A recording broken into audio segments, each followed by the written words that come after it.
Oh yeah, oh yeah. Amis du jour, bonjour. Aujourd'hui, nous allons parler comédie musicale. La nouvelle de l'année, peut-être aussi de l'année dernière, parce que je pense pas qu'il y en avait l'année dernière. Enfin, je dis ça de mémoire. Non, non, non. Générique. Ah non, ah non.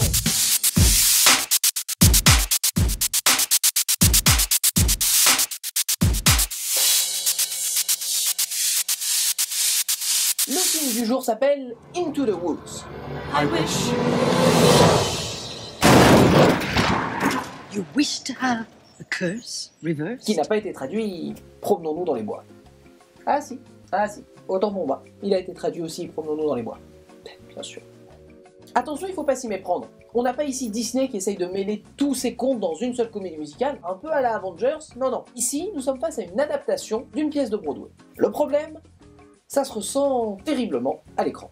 Les adaptations théâtrales au cinéma se retrouvent généralement toujours face au même problème, celui de transposer une œuvre où les unités de lieu sont extrêmement limitées, bien sûr. Alors après, il y a deux écoles. Il y a l'adaptation littérale, comme nous avons en France avec Le Dîner de con ou plus récemment Le Prénom. C'est les films qui restent fidèles au fonctionnement de la pièce. Et il y a aussi l'adaptation plus développée, comme nous avons avec par exemple Les Bronzés ou même Le Père Noël est une ordure, de l'équipe du Splendide, bien sûr. Jamais vous ne l'aurez deviné, mais Into the Woods se passe principalement dans les bois. Il y avait quelques indices sur l'affiche, faut le reconnaître, mais bon, et sur la bande, et dans le titre, et sur les chansons. Attention, pas n'importe quel bois. Nous parlons ici de ceux que traverse le chaperon rouge pour retrouver sa mère grand, ceux de Cendrillon, ceux de Réponse, et de Jack, et le haricot magique.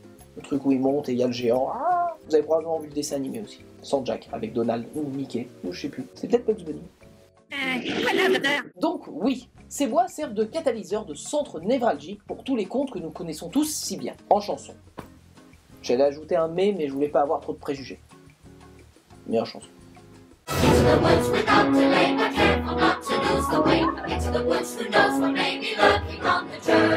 Et avec un casting NBA All-Star.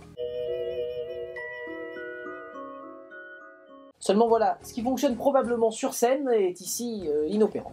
Évidemment, nous ne revivons pas l'intégralité de tous ces contes. Ils sont soit raccourcis, soit hors caméra. Et heureusement, parce que sinon le film ferait 4h55. Pardon, ça a remonté comme ça, il fallait juste que ça sorte, c'est fini. C'est terminé, on n'en parle plus. Pardon. Au niveau de l'histoire, bien que ce soit justifiable sur scène, le cinéma laisse moins de place à l'erreur dans ce domaine. Tout cela nous donne l'impression d'être dans l'éloge d'une multitude d'histoires plutôt que d'en suivre une seule. Alors certes, on nous met en avant l'histoire de la sorcière et du couple de boulanger pour lier les contes, mais avoir autant d'histoires connectées dans un même lieu ne fonctionne pas cinématographiquement parlant, parce qu'au bout du compte, ça rend l'histoire trop disparate. Le fait que nous soyons tous familiarisés avec ces contes ne justifie pas au bout du compte que les personnages soient tous plus ou moins des caricatures. À force de manger à tous les râteliers, il va vous rester qu'un goût fade en bouche.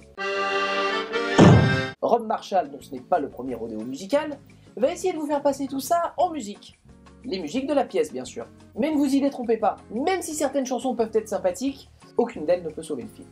Plus que tout, c'est le ton du film qui est étrange. Un film Disney sur les contes avec une ambiance très dark, des morts et des chansons pas nécessairement adaptées aux enfants. Stay a child while you can be a child. Ne sachant pas sur quel pied danser au cinéma, nous avons un film qui finalement n'aurait jamais dû quitter la scène.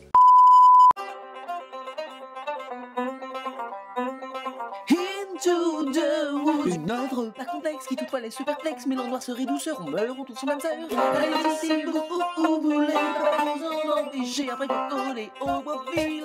Johnny Depp joue un pédophile. Si du genre vous êtes un addict, donne juste mon verdict.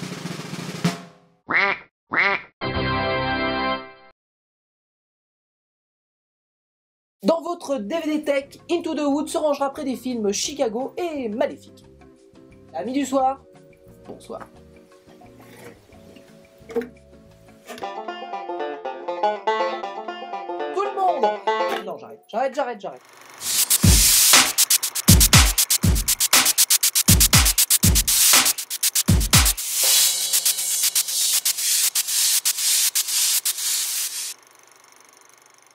Allez-y, après, faites ce que vous voulez.